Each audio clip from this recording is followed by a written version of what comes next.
Hello, my friend. It's so good to see you on this rainy day here in the Pacific Northwest.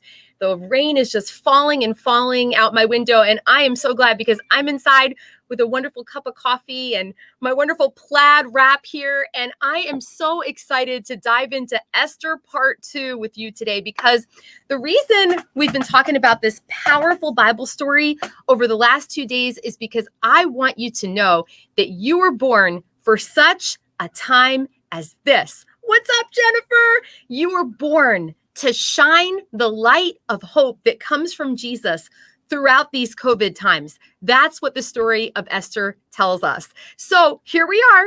We're in day 3 of our Between a Rock and a Hard Place series. I think that that's where all of us feel these days. And that's where Esther was long ago. I'm going to sum up the first half of the story. If you've never read the story of Esther before, it reads like a drama, like a movie. It's so good. You should read it with your family. Hi, Mom. Hi, Matt. That's cool that your mom's name is Esther. Welcome in, Sally and Tony. So good to see you. So this happened. There was a king in Persia thousands of years ago, and he threw a big party to show off his kingdom. And near the end of this party, which, by the way, pretty much lasted about half a year, he had a lot of kingdom to show off.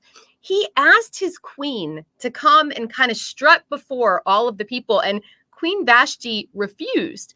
So the advisors of King Xerxes went to him and said, hey, let's go out through all of your lands and find the most beautiful women in your kingdom, and you can choose a new queen.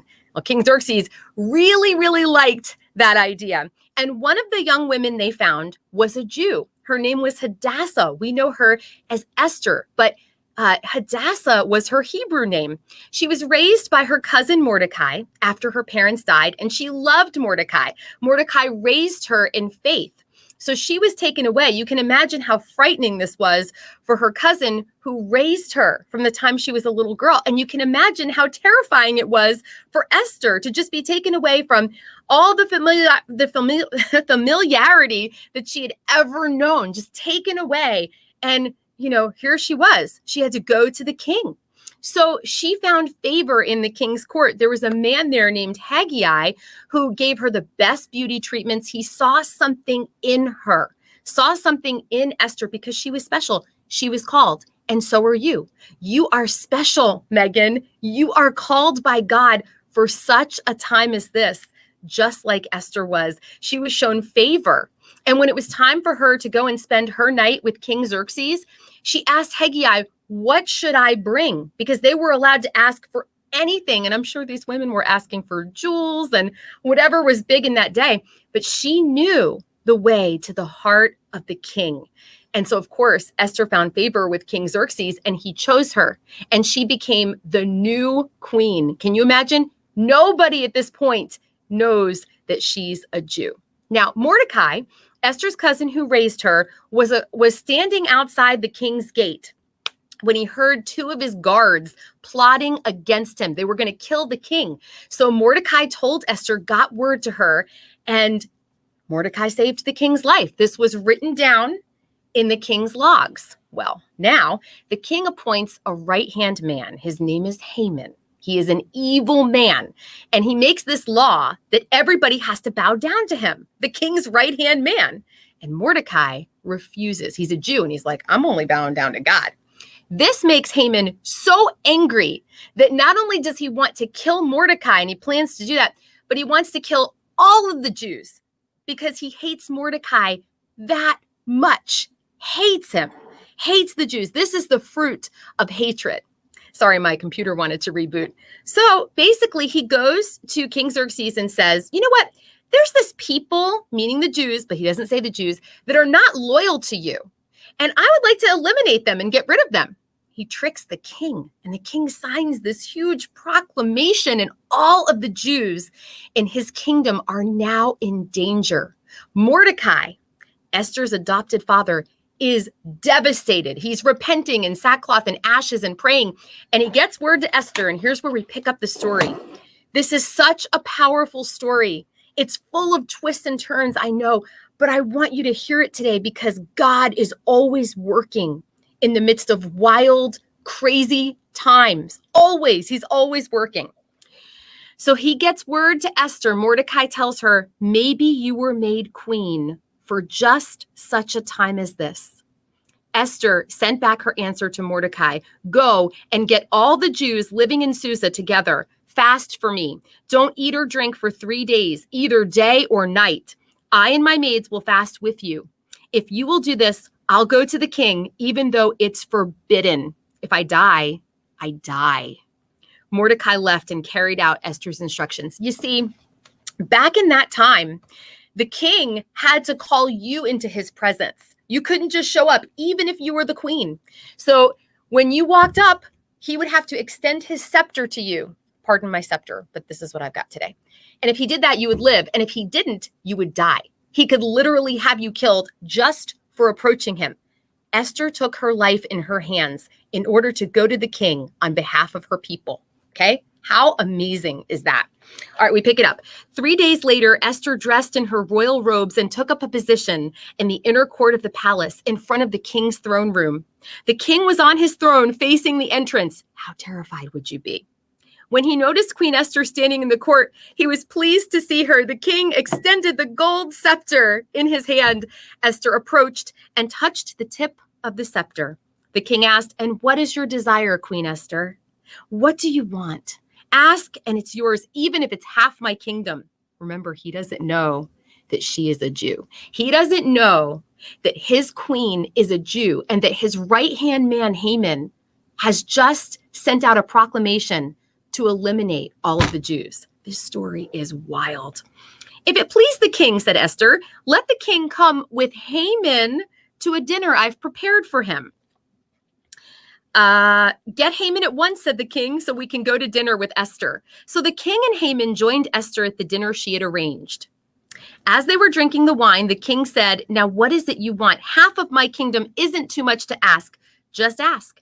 Esther answered, here's what I want. If the king favors me and is pleased to do what I desire and ask, let the king and Haman come again tomorrow to the dinner that I will fix for them. Then I'll give a straight answer to the king's question. Now, I wonder, just as a human, hi, Kathy. I'm so glad to see you, my friend. Maybe she lost her nerve and she needed to host that second banquet, or maybe she felt she needed to pray and fast more. I don't know. But what we know is this woman had guts and courage. She knew that there was a purpose for being queen during this time. Haman left the palace that day happy, beaming, and then he saw Mordecai sitting at the king's gate, ignoring him, oblivious to him. Haman was furious with Mordecai, but he held himself in. Remember, he wouldn't bow to him.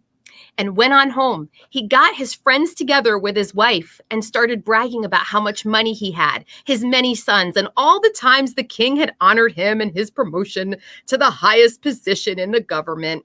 On top of all that, Haman continued, Queen Esther invited me to a private dinner she gave for the king, just the three of us.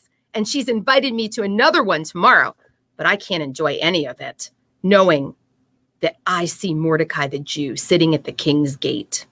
His wife and all his friends said, build a gallows 75 feet high. First thing in the morning, speak with the king.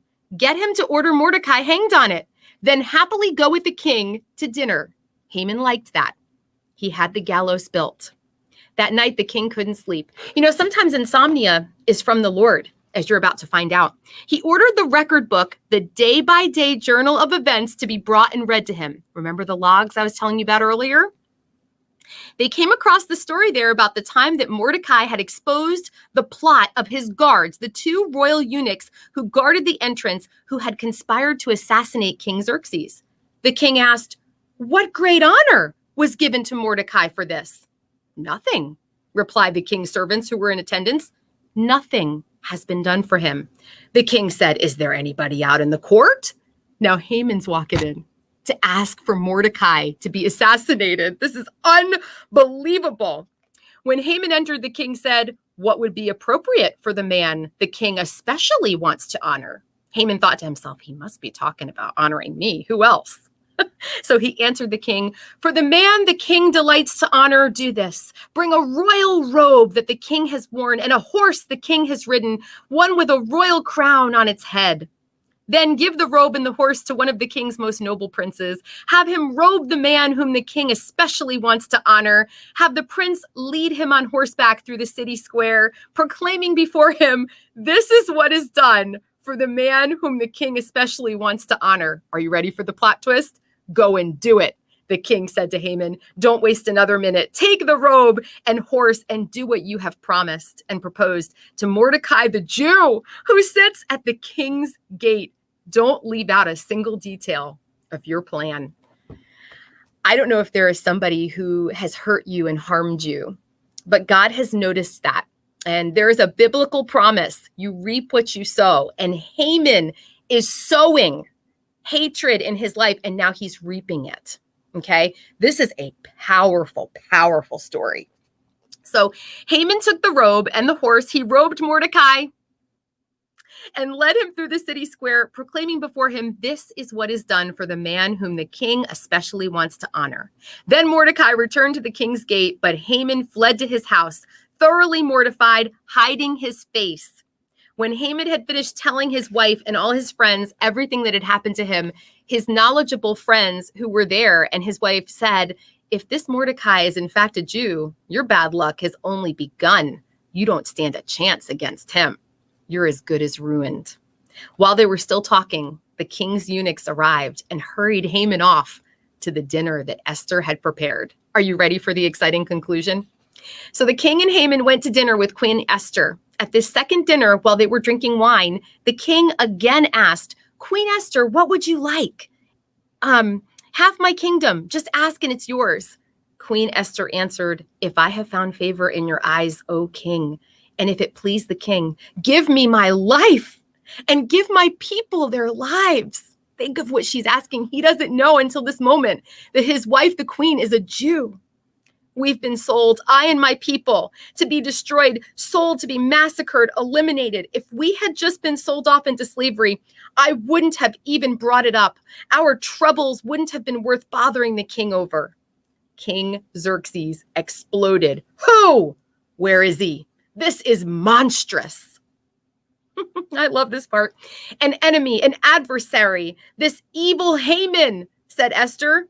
Haman was terror-stricken before the king and queen. The king, raging, left his wine and stomped out into the palace garden.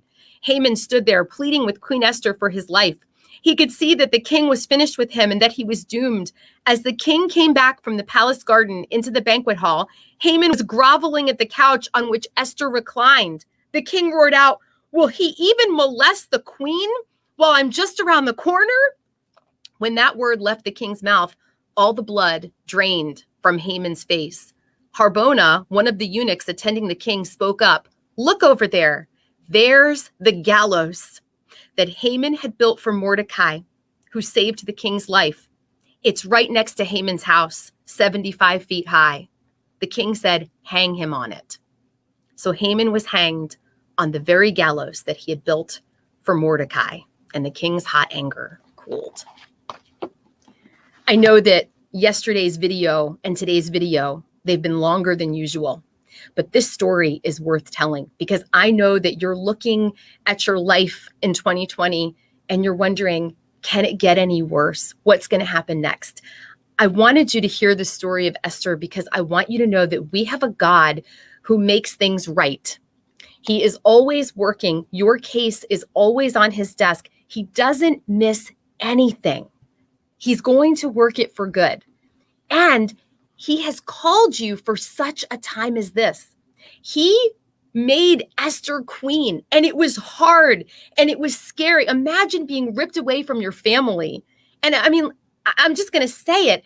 You know that you're going to be asked to sleep with a king that you've never met who might be cruel to you. As a woman, that just strikes fear and terror into my heart, you know?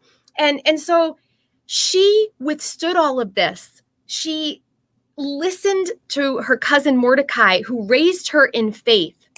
She respected him, and he said to her, "God has made you queen for such a time as this. And God has caused you to live in 2020 for such a time as this. Shine your light and don't be afraid. There may be consequences. Your courage is so needed. Your courage in giving people hope is absolutely needed right now.